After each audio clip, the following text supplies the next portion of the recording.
Well, welcome everybody. I hope you can all see me and hear me just fine. Welcome to the first in our series of webinars, first in the series of 9 on nature, climate and soil-friendly food production and land use. 6 out of 9 of our webinars are actually going to be given by members of our very own Stock-Free advisory team. So if you're a farmer or a crofter or a land manager, at the end, we'll let you know how you can request a consultation with our team if you'd like to take things forward. So just a bit of housekeeping first. The chat is disabled throughout today's webinar. If you have questions, and I hope you do, please don't hold back. Please put them in the Q&A. And we're going to save all the questions to the end. So please put all your questions in the Q&A. So if you joined our webinar on time, you might have caught our little musical interlude. This was Largo from Dvorak's New World Symphony. And I guess if there's anything that we need badly right now, it's a new world, isn't it?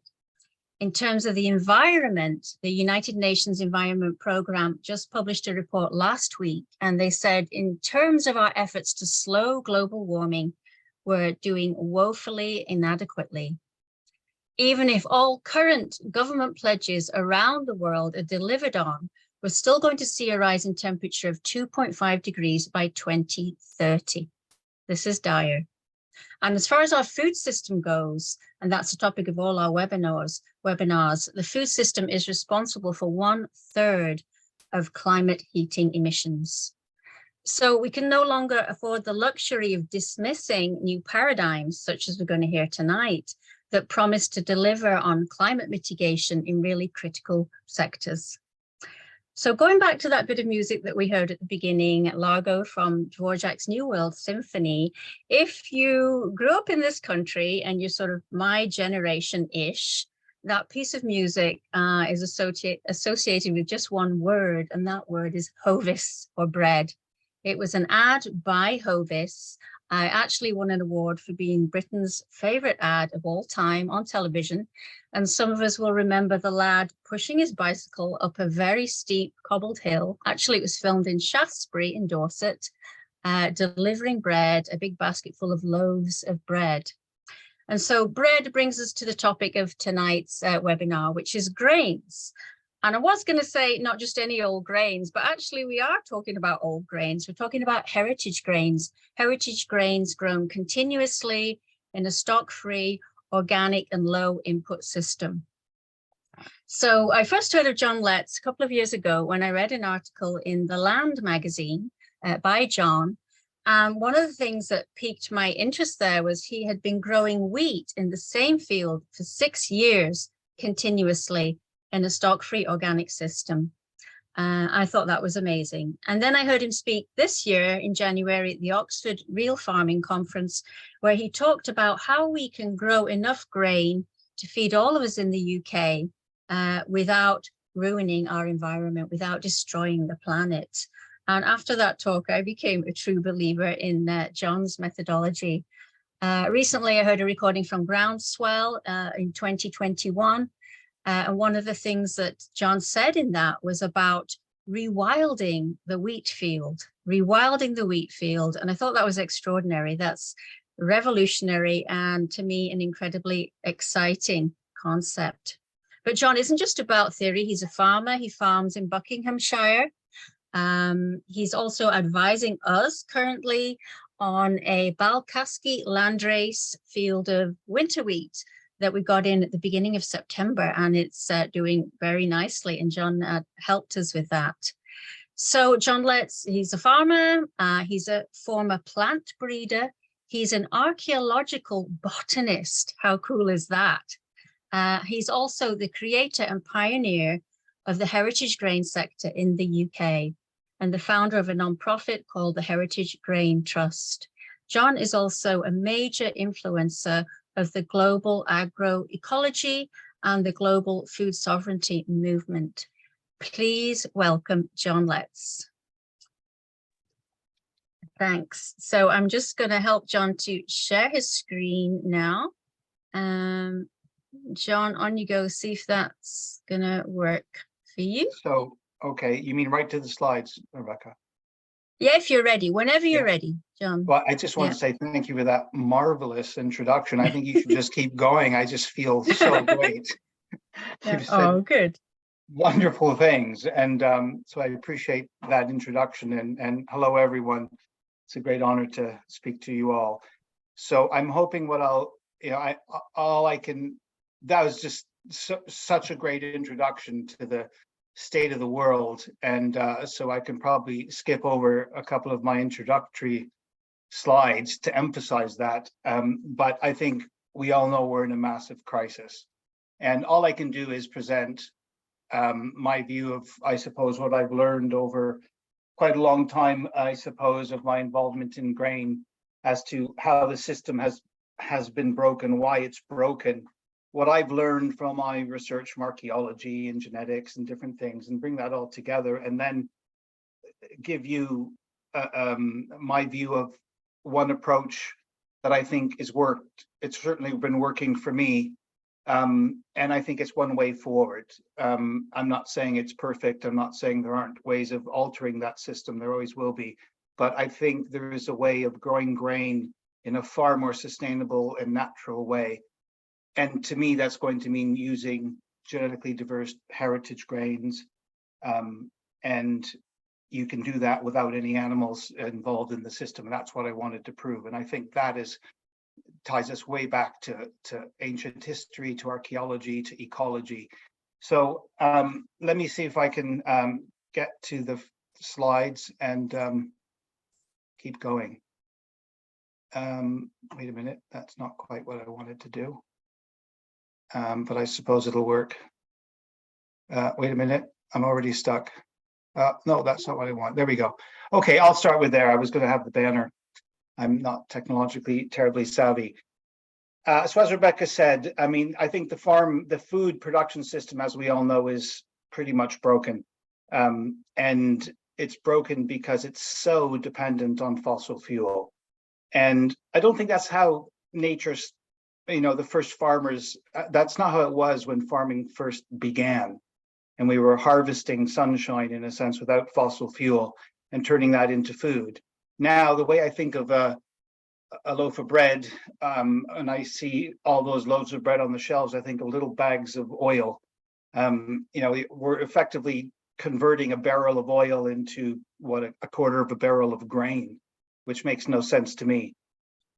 I just want to say, like, I grew up in farming communities and farming community in Canada. And when I was a little boy riding on the back of that tractor plowing, it was a really almost a spiritual experience to kind of plow the land in nice straight rows and get it ready and plant and see all the birds following the plow and that healthy soil and, plowing it under. I mean, this is what we're raised with. This is what we've been doing for thousands of years. So it's a deep cultural change, I think.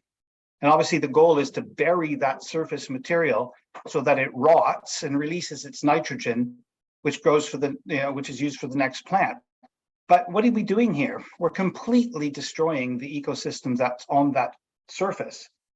To force it to decay, to release that nitrogen to feed the next crop. Well, I think there's something fundamentally wrong with that, and that's not necessarily how nature works.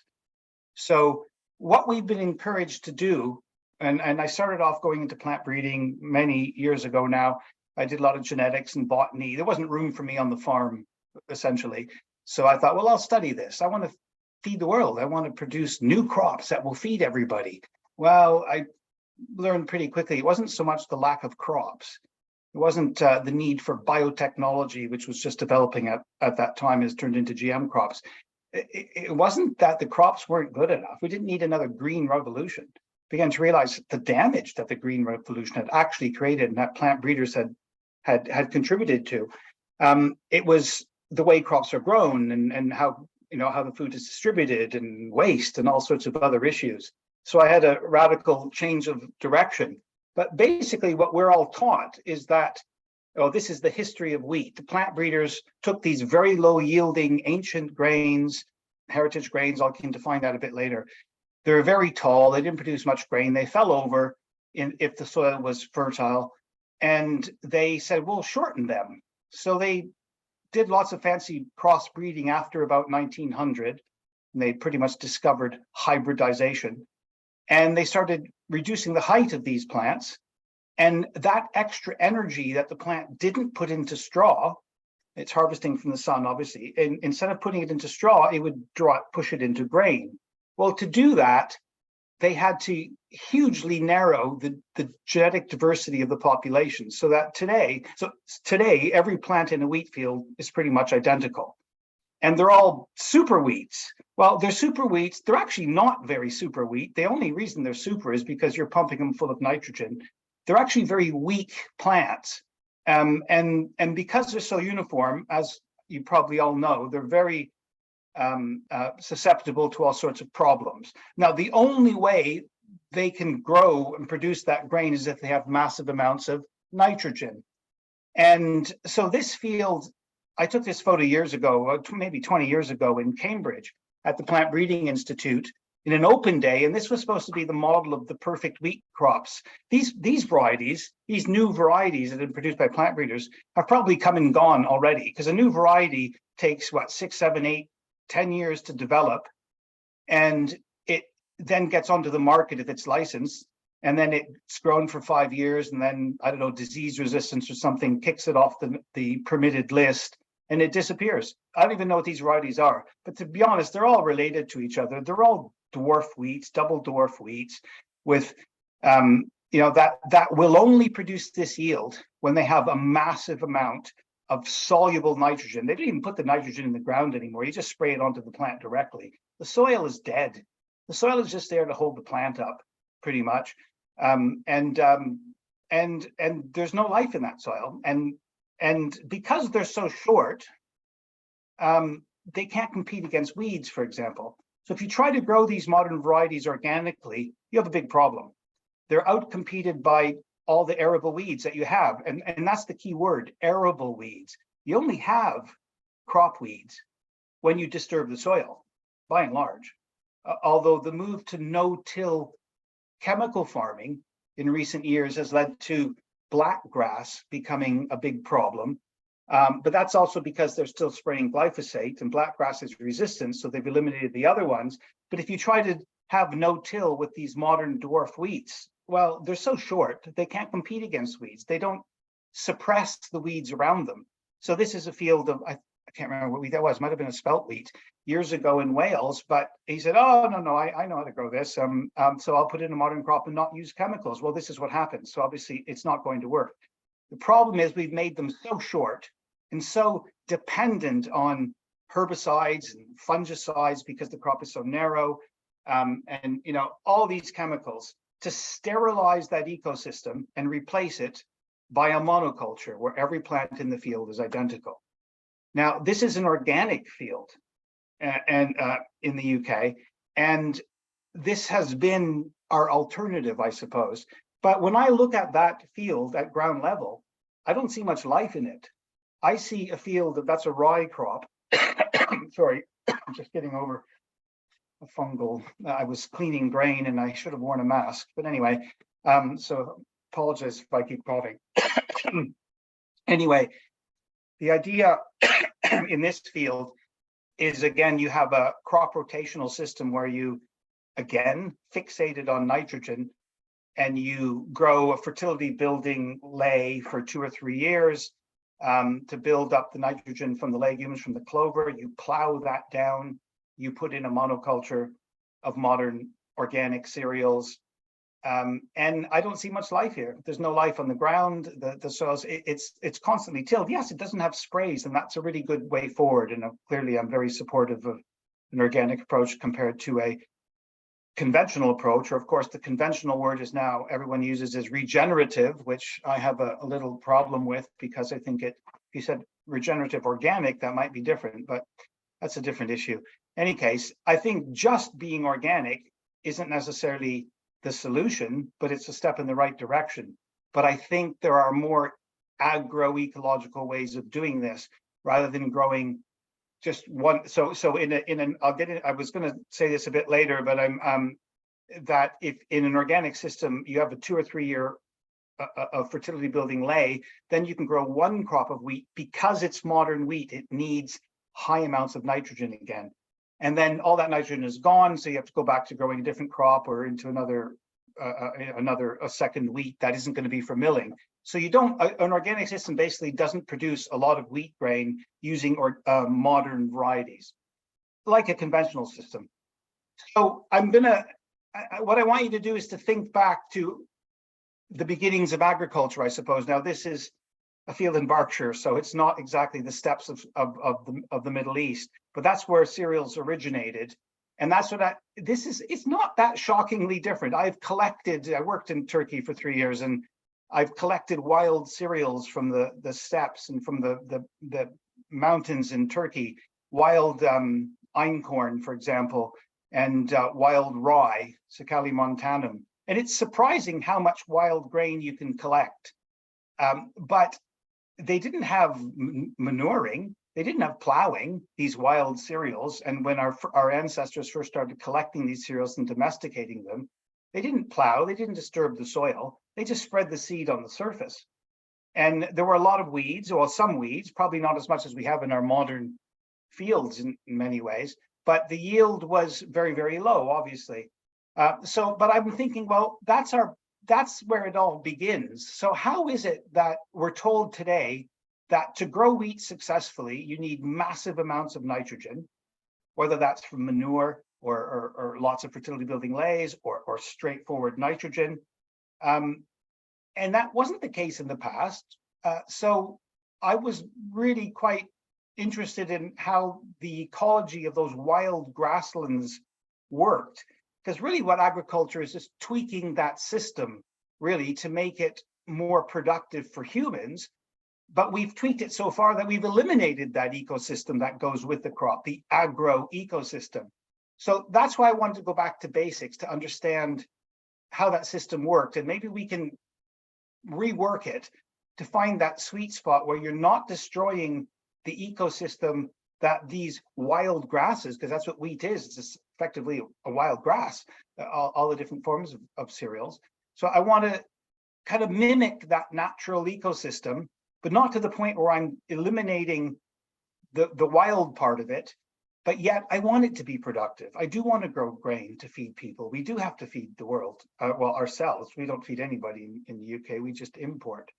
So that's what I'm trying to achieve. And, I know people have looked at this, I was quite inspired by Fukuoka, One Straw Revolution, and lots of people have looked at various elements to this, but I feel I've been quite lucky in being able to wear different hats, like archaeology, genetics, and botany, having grown up on farms.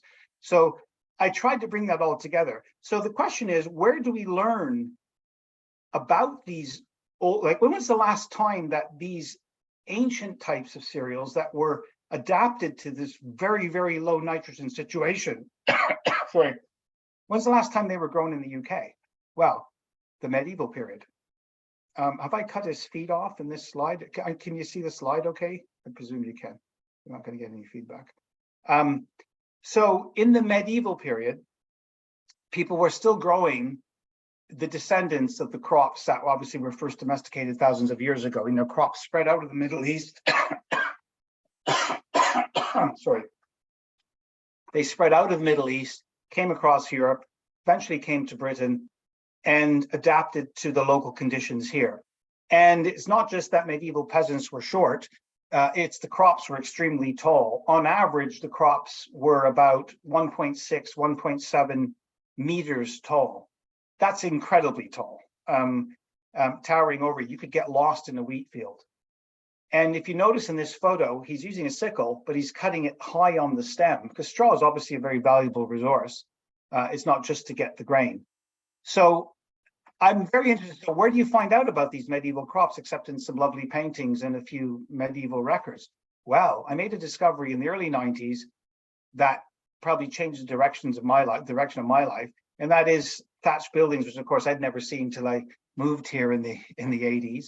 Thatched buildings. What I didn't realize is that the bottom layer, so that's a thatched building, and there's this peculiar tradition in the UK, Ireland, a little bit on the continent, but it's all gone. It continues pretty much only here, where when the surface layer of thatch wears out, you just put another one on top of that, and it builds up this sequence. So an ancient thatch building dating back, let's say, to the medieval period is actually an archaeological site in terms of cereals.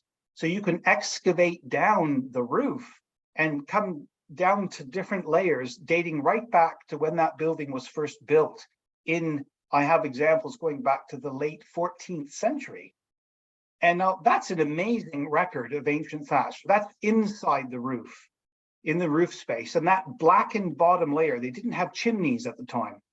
So the smoke literally came up from the fire in the middle of the building and just covered everything with soot, which of course preserved the bottom layer of cereals, preserved it perfectly, except for a little bit of soot on it. You can brush it off and you've got a perfect example of the cereals that were grown in the 14th century, in the 15th century. Well, that's amazing. I mean, I've looked at seeds from archaeological sites, and they're usually charred little fragmented things. I've looked at King Tutankhamun seeds, from ancient tombs. They're desiccated. They're quite dry.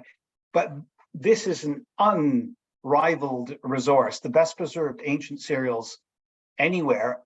And it's important to note that wheat, for example, has changed more in the last 100 years than it did in the previous 1,000.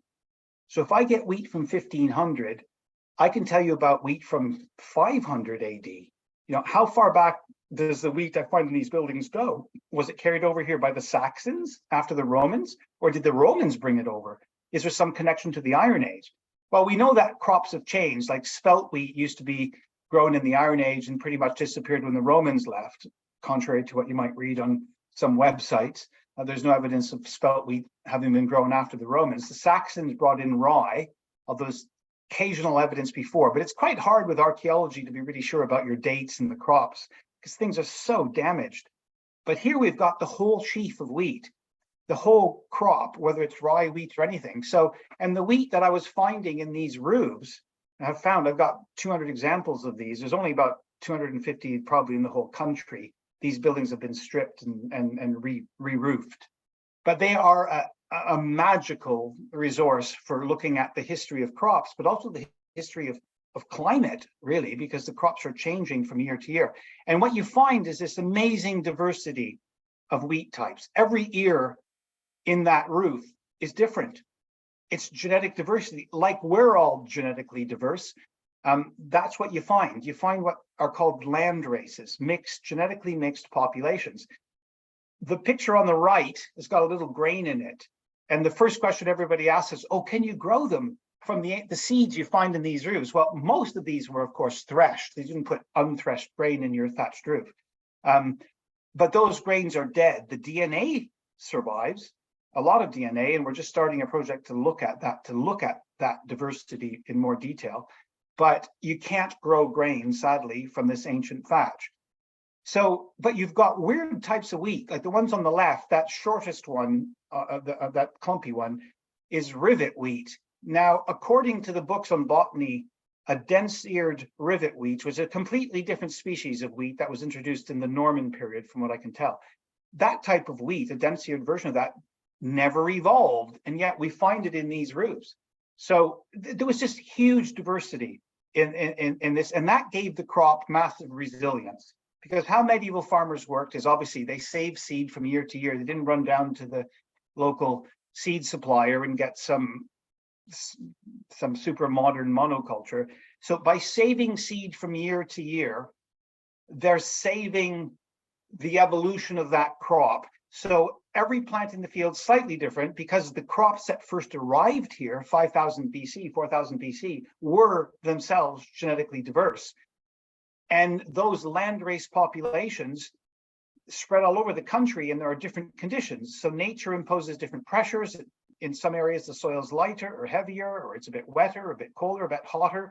And then from year to year, you get all these different changes. And the genetic lines within that field, within that population, within that manor, perhaps, or village, the lines that just like the weather better will produce more seed, contribute more to the next generation, and so on and so on and so on over generations. As long as you save the seed from one crop and replant it, that crop is evolving and adapting to your local growing conditions. And the genetic diversity within that kept diseases at bay, or reduced them a lot. And so this crop is evolving and becoming fairly uniquely adapted to its area. All of that, of course, has been lost. So that's what I decided I wanted to do, was to recreate these land races. Because as I was working with these roof thatchers, I was pulling wheat out of these ancient roofs that was 6 foot tall. And the thatchers are amazed and saying, like, all of our wheat is, 2.5 foot tall, and it's not lasting on these roofs. So can you help us find wheat that works on thatched buildings? Yeah, I can. But the problem is we've lost so much of this genetic diversity. We just have really a trickle that survived in our gene banks. So I just started raiding the gene banks, not just in the UK, which there are a few hundred ancient varieties, but if you start working with the gene banks in France and everywhere else, you can bring together lines that I think give you a fair approximation of what a medieval field was probably like. I won't have the full diversity that I think was present, but we're getting there. That rivet wheat I mentioned, for example, there are accessions of rivet wheat still in the gene banks. Magical wheat. I really do think there's almost no archaeological evidence before the Norman invasion. And I think this is a critical wheat in terms of white bread. Rebecca, you referred to our white bread traditions. Historically, people ate sourdough, wholemeal type breads. And I think they enjoyed that. But this wheat, rivet wheat, a completely different species from a modern bread wheat. This is called Triticum turgidum wheat. But it's called poulard wheat or pollard wheat in English. And the pollards are the big bits of bran that millers sieve off when they're making white flour. And rivet wheat made the whitest flour. And the Normans are the ones who I think brought it in. Not only that, it's higher yielding than any other wheat before chemical farming. It ripens about 2 weeks later than normal wheat, but is definitely higher yielding and produces a really tasty kind of nutty flour. I think it's a little bit like real spelt wheat, which is a whole different issue. But it doesn't make fluffy white bread. It doesn't have the right gluten to make it as white and fluffy as modern wheat. It does make a really well-risen loaf, although that doesn't matter so much with the sourdough process anyway. So I brought together as many rivet wheats as I could find from the gene banks, and I have a rivet wheat population coming on. Now, some of these wheats I've had growing for a long time. Some of you might know Holly over in Totnes. So that's all I did. I brought these grains together. I collected grains myself in Turkey, gene banks all over. And I've been growing these together in mixed populations, adapting to these local conditions for 25 years. I think I've just put my 23rd crop of rye in. And rye is really interesting because rye cross-pollinates. So every year, the millions of rye plants in the field are all crossing with each other. And that's shuffling the genetic deck, as it were, and creating even more diversity every year. Wheat doesn't do that. Wheat is self-pollinating. So if you plant 500 types of wheat, you're basically going to get, well, you might get 400 because 100 of them won't like the local weather, but you're going to get 400. So you have to start with a lot of diversity to begin with, and that crop evolves and adapts. So that's what this is, a crop of bread wheat, of normal Triticum aestivum wheat that I've been growing for 15 to 20 years. And it's tall, it's productive. And the most important thing, one of the most important things about these grains, these older varieties, is they have deep root systems. Because modern plant breeding, when they dwarf the stem in that slide I showed you at the beginning, what they didn't think about, but perhaps should have, is that they also dwarfed the root system because it's a hormonal thing that they're doing with these dwarfing genes. It affected many other characteristics, which they had to compensate by adding lots more fertilizer. But basically, they dwarf the root systems. So they have shallow roots. Modern varieties all have shallow roots. So if you have a drought where it doesn't rain for a week or two, well, the crop just falls over. Whereas these things have massively deep root systems. And given climate change, I don't need to explain how much of an advantage that is. So, for example, on the left is a modern variety.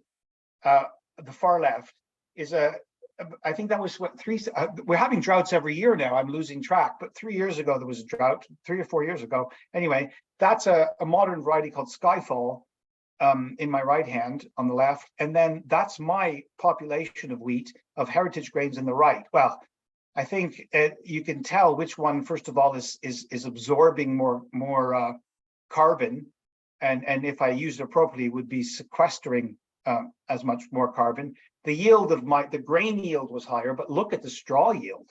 And if I can get that straw to stay in the field, I'm clearly sequestering massive amounts of carbon. And that's just because that crop could kept growing in the drought. And on the right is a friend who's been growing the heritage grain for me for, well, pushing 15 years now, David Wilson, who's a well-known organic farmer. And he's 6'2", just over 6'2". And he's reaching up to one of the taller rye plants. Now that crop did not fall over, it stood tall and strong, but that's because the fields I'm growing these in have low fertility. So one of the reasons that Skyfall on the far left doesn't do so well is because the fertility is low, whereas I can get good yields in low fertility conditions with these deep-rooted ancient varieties. And that's, when I say to agricultural historians, the biggest problem in the past was keeping fertility levels down. That's what led to crop failure. They just shake their head and think I'm mad, because surely the history of farming is always to increase fertility, not with cereals. You might get bigger carrots or more tomatoes, but not with grain. The crop will grow 7-10 foot tall and fall over, and you won't have any yield whatsoever. So you had to keep the yield down until they introduced those dwarfing genes. Then you could increase nitrogen. But as I say, that puts us on the whole path to nitrogen.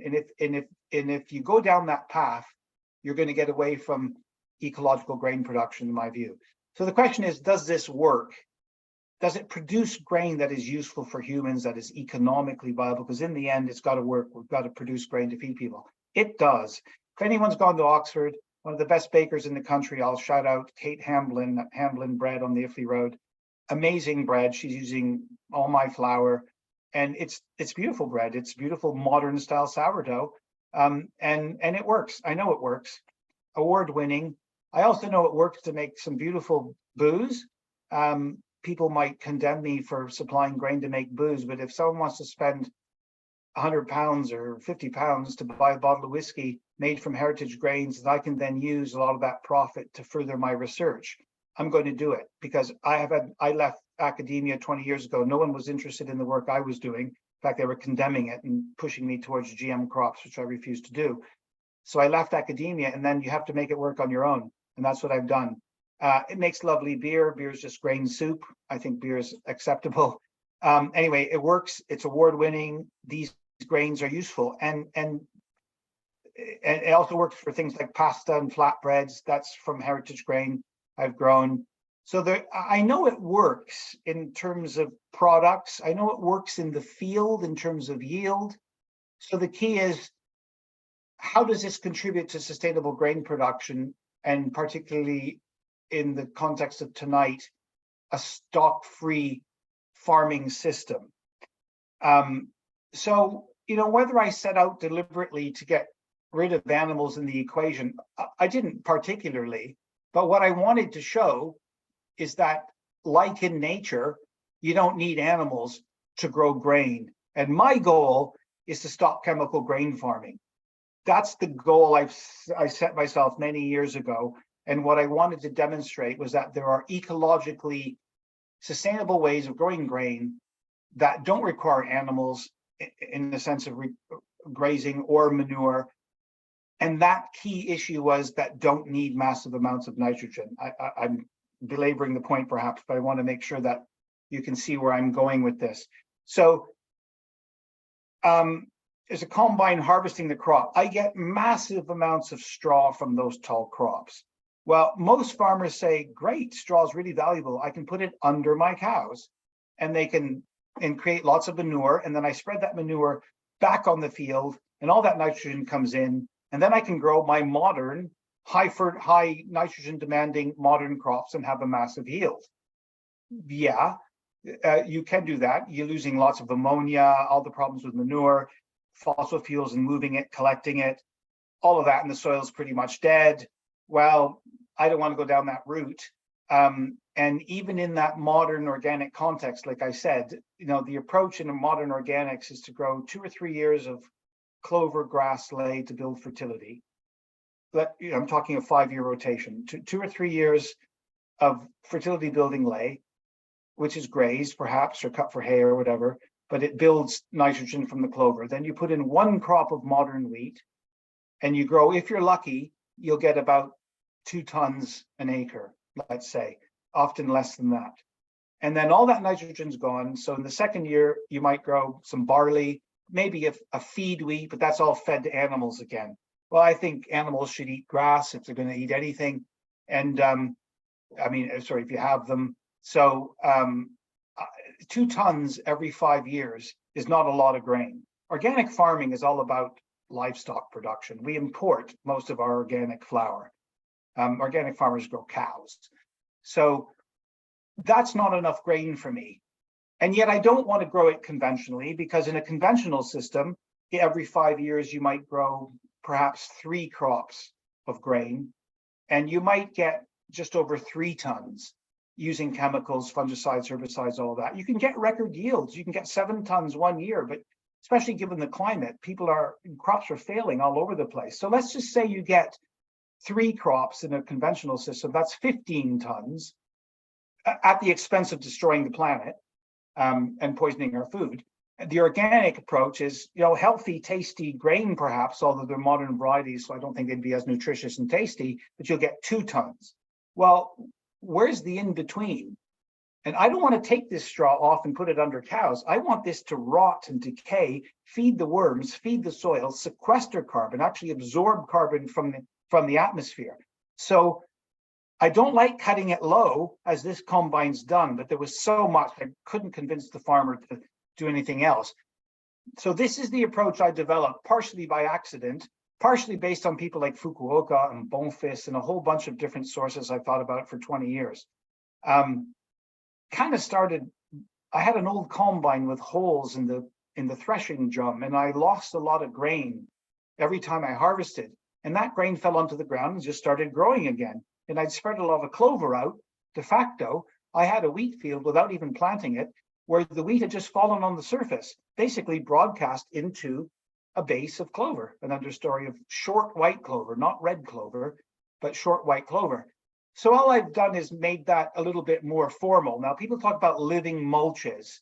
There's a lot of work done in organic rotational systems with living mulches, and they either terminate them or plow them down. Well, great. The more dead organic material you have in the soil, the more they'll break down, mineralize, and release nitrogen for your modern crops. Well, I want living soil. I want mycorrhiza. I want interactions and symbiosis between wheat and clover and everything that's going on. I don't want just dead material in the soil. I want all those exudates feeding the microorganisms, which then contribute to the soil ecosystem.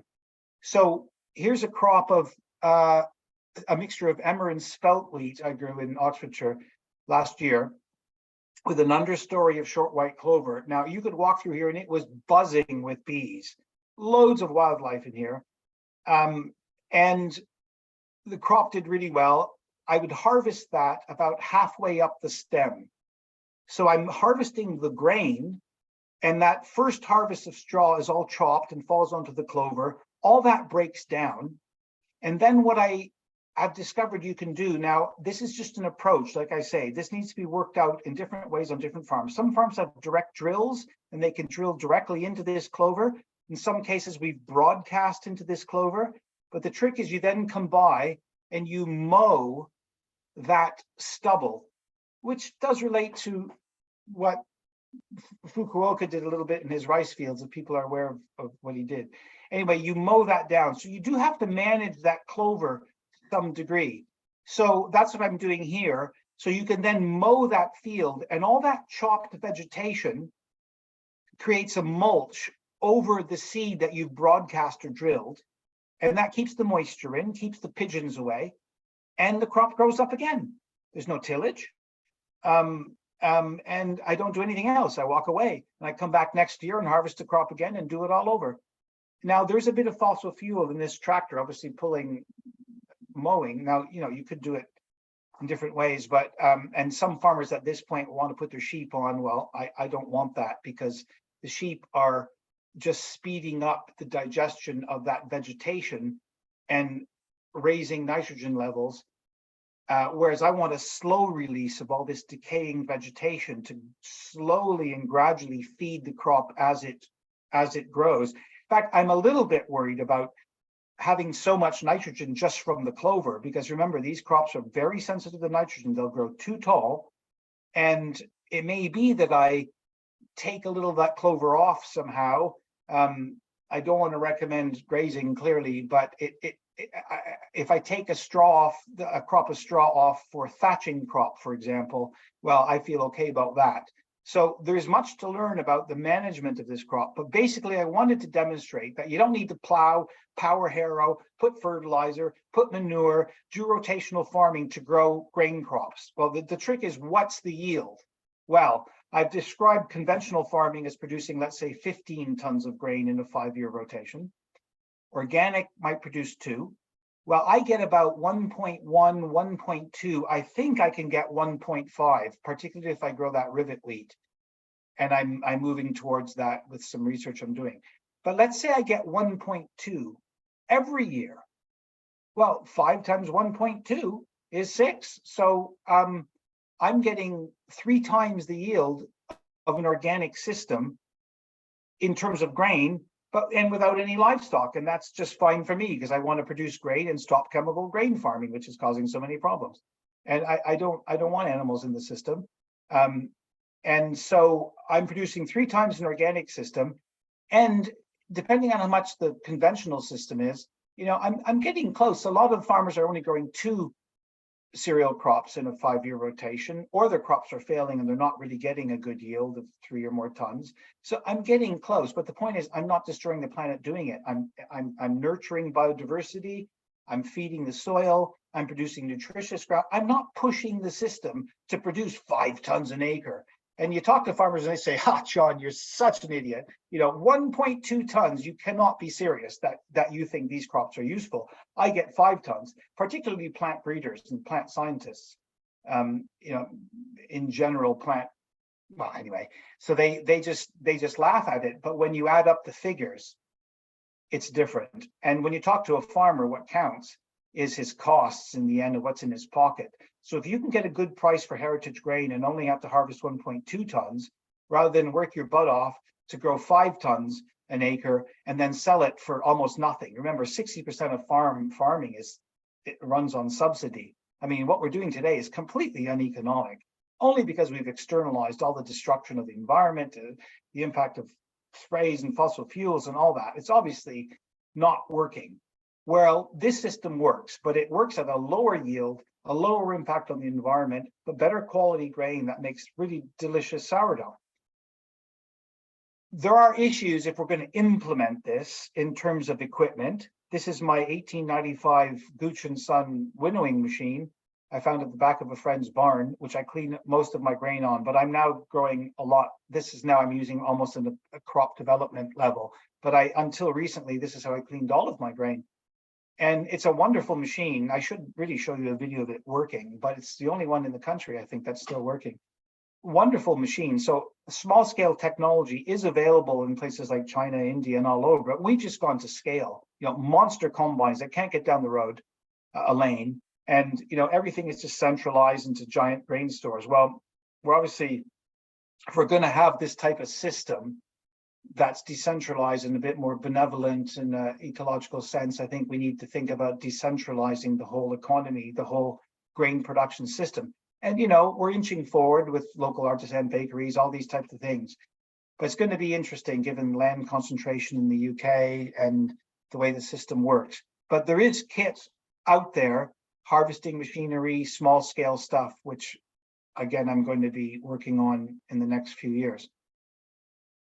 And I think we have the power of community to help us do that. So many people are becoming concerned and interested, want to know where their grain comes from, want to participate in things like stooking the grain. And we've had a lot of community supported agriculture schemes growing vegetables. And I think we're just seeing the beginnings of a community supported grain system as well. It's different when you grow grain. You don't want to get out there. Did I put that in? Yeah.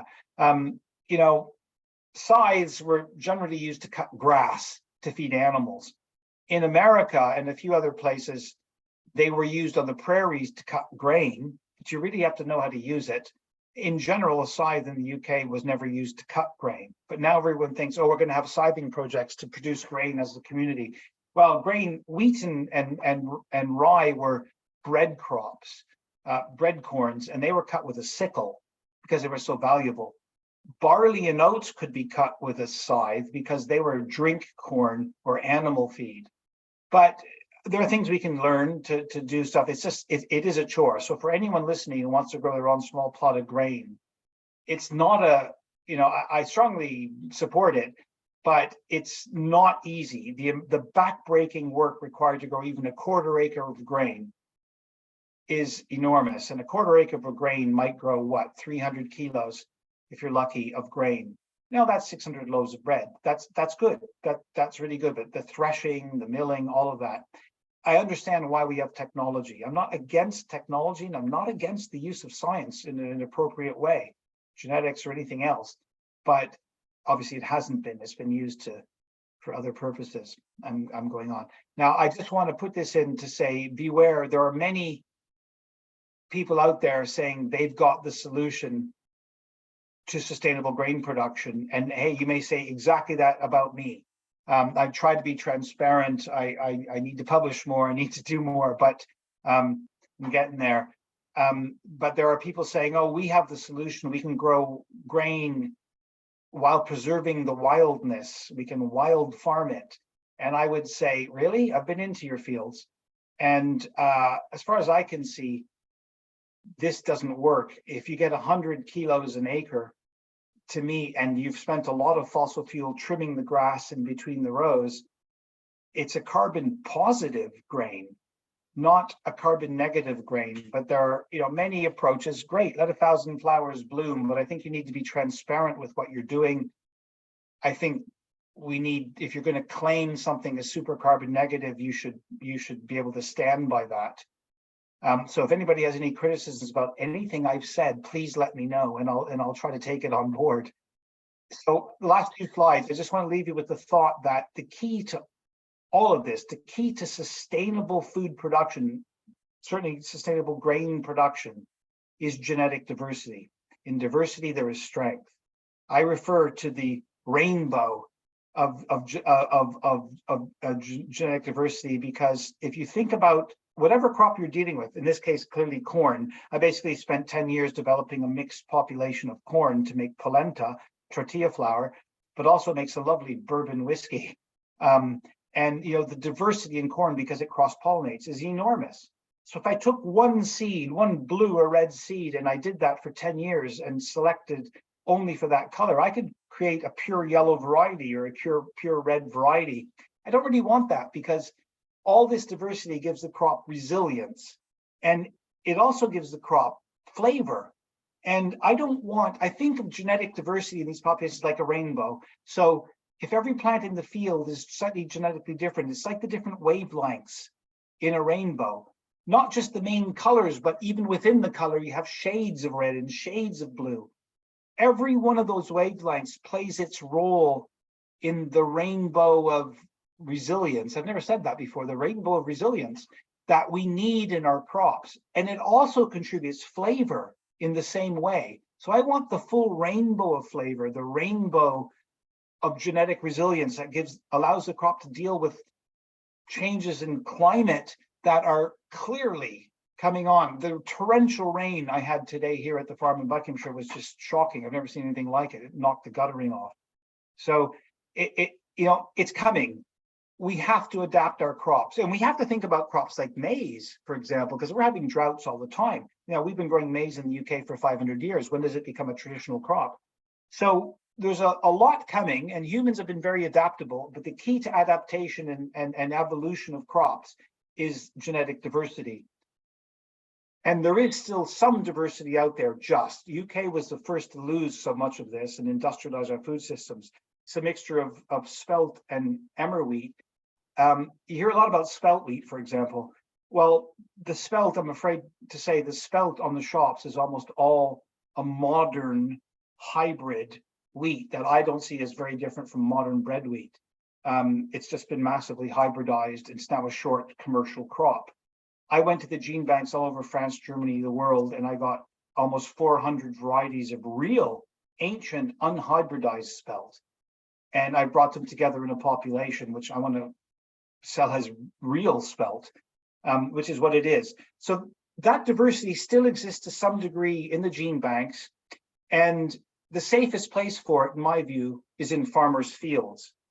So that's the job I've committed myself to do. And if I need to sell a few bottles of whiskey to make that happen, I'm happy to do that. And it seems to be working. Of course, these crops are illegal in a sense of transferring ownership. So I couldn't give any of you this crop to grow, even if I wanted to, even if it was going to save the world. However, it's clearly happening, and there's pressures that I think they won't be able to resist to allow that to happen. But the future is in our hands, and we have to make sure that the genetic diversity of our ancestors isn't controlled in the future by the multinational plant breeding companies and who would love to deny us this and force us to grow modern varieties. And I could go on forever, and I've probably gone on too long already, but maybe we can leave it there, and I could deal with some questions.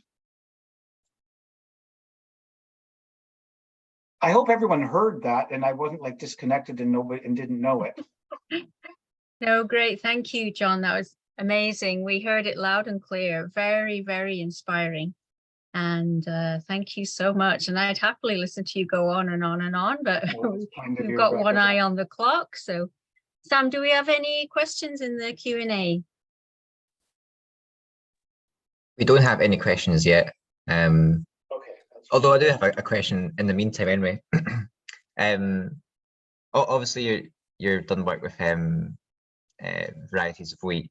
Have you looked at any other species like oats or other things, and does it change a lot depending on other species? I've done the same thing I didn't have a reason in a sense to grow oats in any quantity until recently. Now I am. for making oat beer and oat cakes and oat flour. So I have started. In fact, I'm growing. Well, there is an old form of oat that was grown by crofters, bristle oat, they call it, and it's actually a naked grained oat. Everyone knows about naked oats today, that they're making oat milk from, but that's a Chinese variety and a fairly modern varieties. But there is a traditional oat called pilly oat, which was grown in Cornwall, Wales, and parts of Scotland. And I'm bulking that up, and it's really delicious. But it's tiny and a very low yield, but and I'm working on that. I'm working on some Hebridean rye populations. I've worked with quinoa, and I've grown all these things, but I can't do it all without resources. But I have just, I'm soon going to have a lot more resources than I did. And I'm hoping to develop a few different crops. I'm working with flax, for example, to produce the same land-raised populations of flax to make fiber shed type good flax stems. So my little bit is the wheat and the rye. I can't extend it too further. I'm a bit of a pear fanatic, so I have a bunch of different pears that, preserving genetic diversity, whatever I do, my garden's a bit of a botanical mixed place. Brilliant, sounds great. Yeah, so we got some questions coming now. Got a question from Sandy. It says, John mentioned towards the end the varieties he's developed would be illegal. I'm curious to know why that is. Well, not varieties, populations. There's a lot of confusion about that. So you have species of cereals like wheat, rye, and then varieties are genetic lines that you purify, and then usually they're defined kind of as something you can license.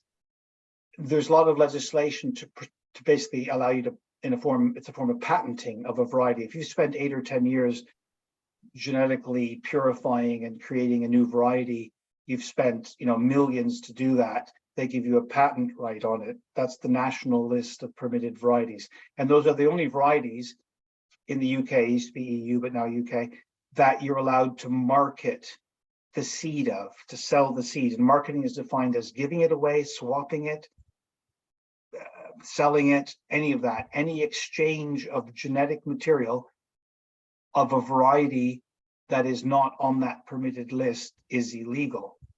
And so your seedy Sunday swaps where people swap grains, that's technically illegal. And DEFRA has made that very clear to me. But I grow mixed populations. So I might have, I don't know, hundreds of thousands of varieties of rye in a population. Well, there's no way you could ever license every one of those unique ones. They won't let you license a variety unless it is absolutely genetically pure. It's called DUS, distinct, uniform, and stable. Well, stable genetically is the last thing I want. I want instability because that allows the crop to evolve. And uniformity is what I don't want. So I could never license them using the normal seed legislation system. But that means I cannot market in that broad sense the seed. So giving it to you would be illegal. They just cannot be so heritage grains in general, everyone's swapping them. It's clearly happening. But technically, they're turning an eye for now, because I think if they did that, they would have a mini revolution going on, not just amongst consumers, but farmers, because it's spreading. And clearly, these are crops that are more adapted. But the legislation is just designed to create profit for plant breeding companies so they can reinvest in more plant breeding, because they've convinced the government that the only way forward for food security and to produce grain is to produce modern hybrid, dwarf monoculture wheats. So that's the way forward to feed the world, to feed the UK. And they want that to be profitable. Therefore, they need the patent protection. So us hippies, they see us as the problem. Mm-hmm. I hope I answered it there. Yeah, I'm sure it's a brilliant answer. We've got another question from Joe Kids. They're saying, as John knows, we've been trying John's approach in East Kent organically. We've had issues with bindweed and creeping thistle. The clover doesn't seem to be able to outcompete these perennial weeds. Any tips? A pile of things there. That's interesting.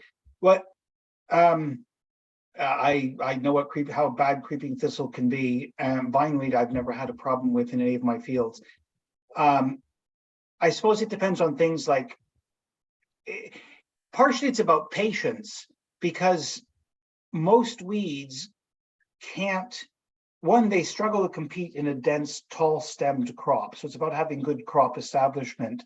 And if you persist for a couple of years, especially if you have a good clover understory that snuffs out, that helps compete, no plant can succeed if it can't get sunshine, and it's kind of dwarfed by taller cereals. I don't mind a few weeds, because I see the weeds as sometimes quite, well, as useful. They're bringing up soil nutrients, they're help feeding bugs, but we want grain. But like I say, I'm only expecting 1.1 tons. If, we've had a war on weeds, farmers hate weeds. Well, embrace your weeds. I actually made more money selling charlotte seed, one crop, than I did the first year I did this, than the grain itself, because wild mustard was quite a valuable weed. But I'm not obviously recommending that. But I think there are ways of mowing at the right time to kill things like charlotte, thistle. Depends on when you hit it. Getting clover established, white clover established, can be challenging. It doesn't work from a fall planting as well as a spring planting. The clover can also be very aggressive in the spring in a drought. So if you put in a spring cereal crop into an established clover lay and you have a drought, forget your crop. The clover will take the moisture first. So you've got to mow it or manage it. I won't say graze it, but you've got to knock it back a little bit. So there's much yet to be learned. But creeping thistle often spreads because you're breaking it up when you're doing tillage. And almost all of our weeds, arable weeds, like I say, are adapted to disturbance. If you stop tilling, and the little bit of disturbance you get from when you're direct drilling with tines is, I don't consider to be significant disturbance. It depends on your drill and how you do it. But basically, with minimal disturbance and a very tall, suffocating crop, and there may be ways of doing this, like oats are a great crop to suppress weeds. So if we can get taller old heritage oat varieties, or maybe an interplanted mixture of oats and wheat and rye, I've done all of that, and it's very suppressive. But over time, no weed can survive without, if you're out competing it and you stop disturbing the soil, the seed bank might sleep there for 30 years, but as long as you don't till the soil, they won't germinate again. And if they want to talk further and they think what I've said is complete rubbish and would like to talk further, hey, have them contact me. I'll speak to them directly on the phone, because I'd like to learn what their experience of the. I don't have many weed problems anymore. I had problems here when I was still doing a bit of tillage, but and a lot of weed seeds survive in manure, by the way, if depending what you feed them, and then it comes through their stomachs. So I just don't have that load onto the field every year anymore, so I don't have a big weed problem. Brilliant. Okay, our next question is from Lawrence Candy. How you doing, Lawrence? He's asking, where can farmers purchase ancient grains, and are the varieties autumn or spring sown? Well, as I said, technically you can't purchase them because the illegal act is in selling it. It's not the purchasing. There may be places where people can go where seed accidentally falls off the back of a truck, or many farmers seem to be acquiring seed for cattle feed, and then a few years down the road seem to be producing a lot of heritage grain for sale. So I'm not advocating or recommending anything, of course, but there are people out there who have it. I don't have any available for various reasons at the moment, but I think I'm probably, well, I've got 500 acres of various crops growing around the country at the moment, but all for this distillery and for my own flour purposes. But that's slightly circumscribed. But there are farmers out there and projects out there where grain is available. If they wanted to contact me, I could probably point them in a certain direction. But as I say, that's illegal. And I would never do anything illegal, of course. Great, cheers. Okay, we've got another question asking, have you ever tried to grow other grains like amaranth, finger millet, or tapioca? Tapioca, I don't think you can grow here. Finger millet, I've grown a couple of millets in the past, but only in small plots in the garden, and they sort of worked. I grew a sorghum, a sugar sorghum once, that seemed to work. I've grown amaranth and quinoa, but they were again mixed populations. I actually got the quinoa directly from some women who came to a conference from a village in Peru, and they permitted me. They gifted me some quinoa populations to grow, and I still have some. That's still viable seed frozen in the freezer. But there are other people growing quinoa in the UK, so I thought, well, that's fine. I don't need to develop every crop. The problem is, I find, is the wet in Buckinghamshire anyway. The wet, late autumn, and you need to dry it and process it, and I find it's a challenging crop. But the crops they're growing, I think, in East Anglia, it's obviously a bit drier there, and they've selected early ripening ones. And I've tried to grow them, but my goal isn't just to be self-sufficient so much as trying to make these crops work economically. I mean, I'm on a small holding here. I generally grow all my own food, make my own cider, all of that, but I don't eat that much quinoa either. And I'm focusing on the major cereals. I am growing Mongolian buckwheat. Buckwheat's a really beautiful, fascinating plant, but not normal buckwheat. I grow Mongolian buckwheat, which is quite rare, really adapted to northern climates, because I'm constantly thinking I need short-seasoned crops. And it's an amazing crop, very productive, and it has a slightly different nutritional kind of profile. And I got seed from a northern kind of Canadian variety, and it really was grown in Mongolia. It's a very rare crop, but I might try to bring that one forward. Watch this space. Yeah, I'll keep an eye out for that one. Got a question from Vishnu asking, do you have an estimate on how long it may take to transition a small farm from modern techniques to the methods you're finding success with? 1 year. If I had 20, 30 acres of my own, I'd be rich, because I think I would just put the whole crop to continuous cropping.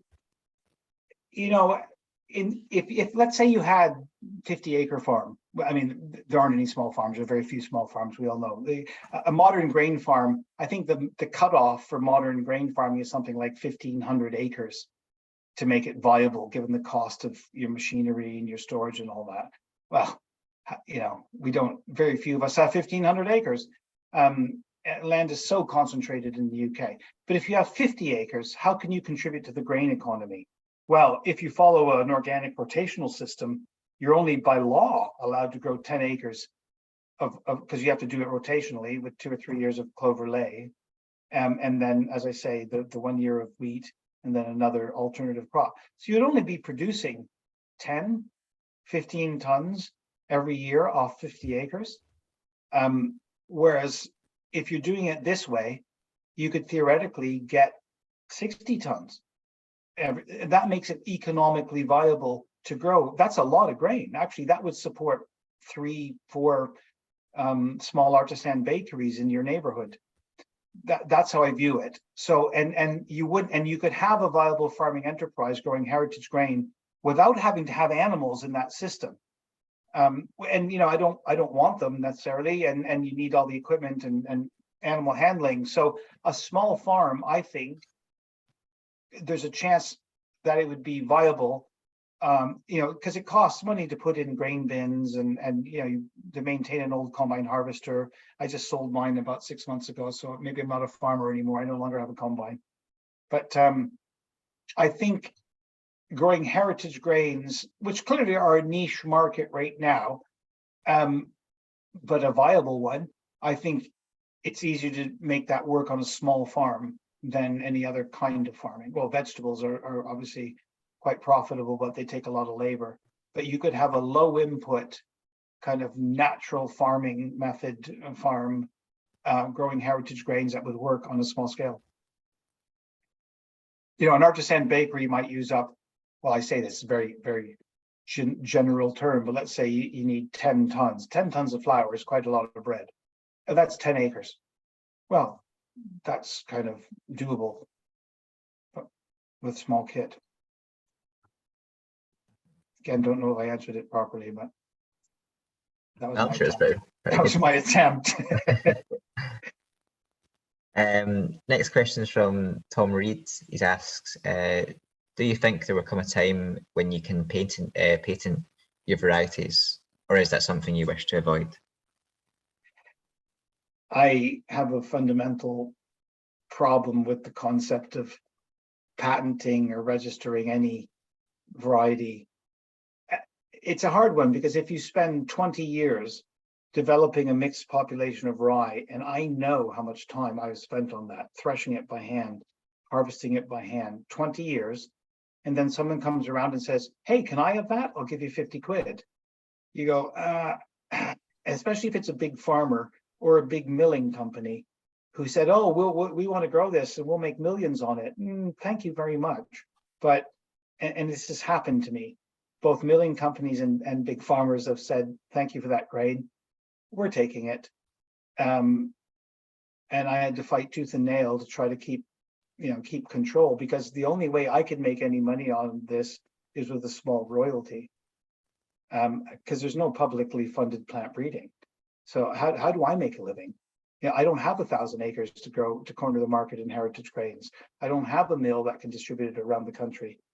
So it's kind of a hard one, but I don't want to patent anything.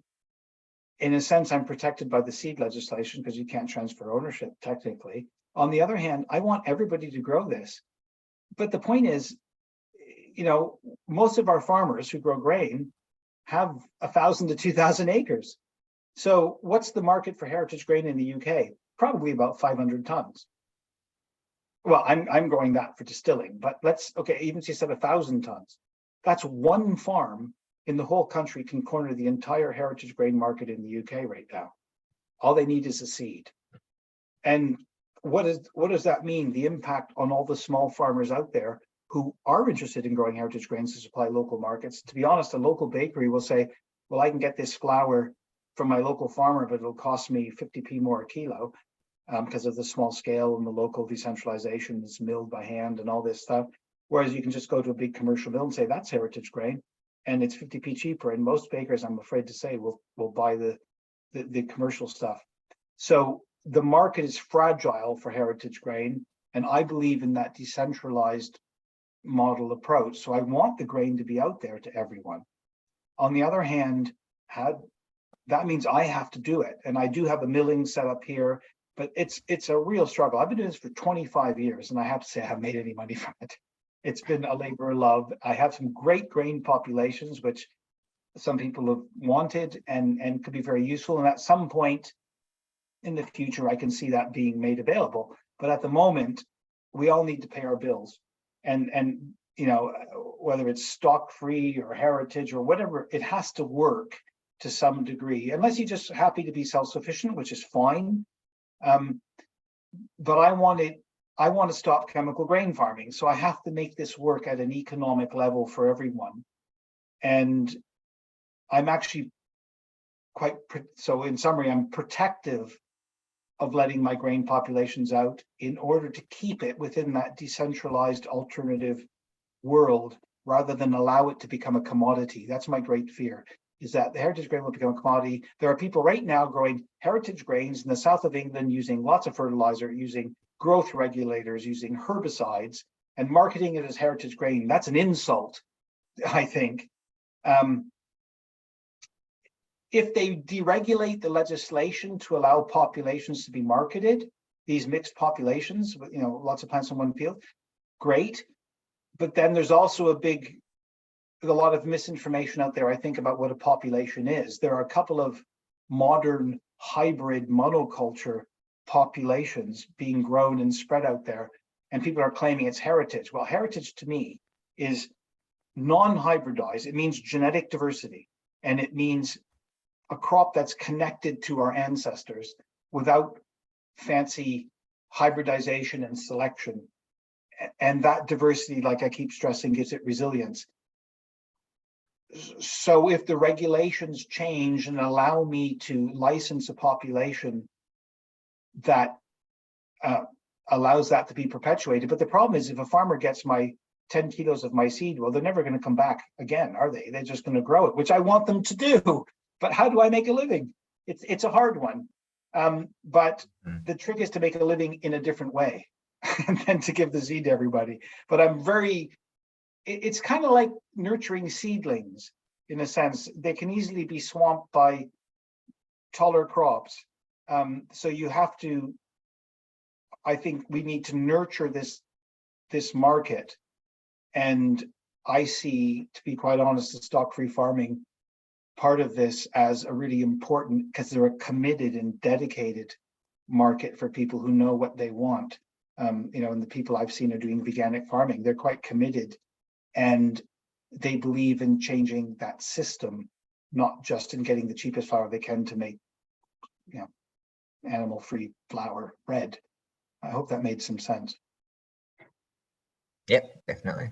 Yeah, thank you. I think we're probably out of time, actually. It's 8:15 or just after 8:15. John, I want to thank you so very much for sharing all your wonderful wisdom with us. And thanks everybody for the great questions. Sam, did you want to pop up that last slide for us? Yep. Just to let you know, everybody. If anybody wants to ask a question and they can get hold of me, I'd be happy to email or answer a question, by the way. If I noticed there were some on there that haven't been answered, and I'm really sorry about that, but I talk too much, clearly. No, it's great. Everybody will get an email tomorrow, a follow-up email, and there will be an email address in there if anybody has any additional questions. So I could forward those on to John, no problem. So if you have an unasked question, please respond to the email you get tomorrow. There's a few links there. If you haven't registered for any other workshops yet, please do. Any other webinars yet, please do. We have 8 more webinars coming up, and you can register at stockfreefarming.org Beyond the Possible. If you're a farmer or crofter or land manager and you'd like to request more information or a consultation from our Stock Free Advisory team, you could contact us at contact@stockfreefarming.org. And feel free to browse the website. The link is on the bottom, and in that photograph you'll see some of our some more gorgeous speakers who are coming up. Next week we have Professor Amir Kassam talking about conservation agriculture. We have 2 presentations next week, one on Tuesday, one on Thursday. On Thursday we have Dr. Pete Iannetta from the James Hutton Institute talking about beans, and in particular the Scottish bean, a new dwarf variety of fava beans. That's quite exciting. And thanks everybody for coming. Thanks again to John, and we hope to see you at the next webinar. Take care. Bye-bye now. Thank you very much, everyone. Cheers. Yep. Bye-bye.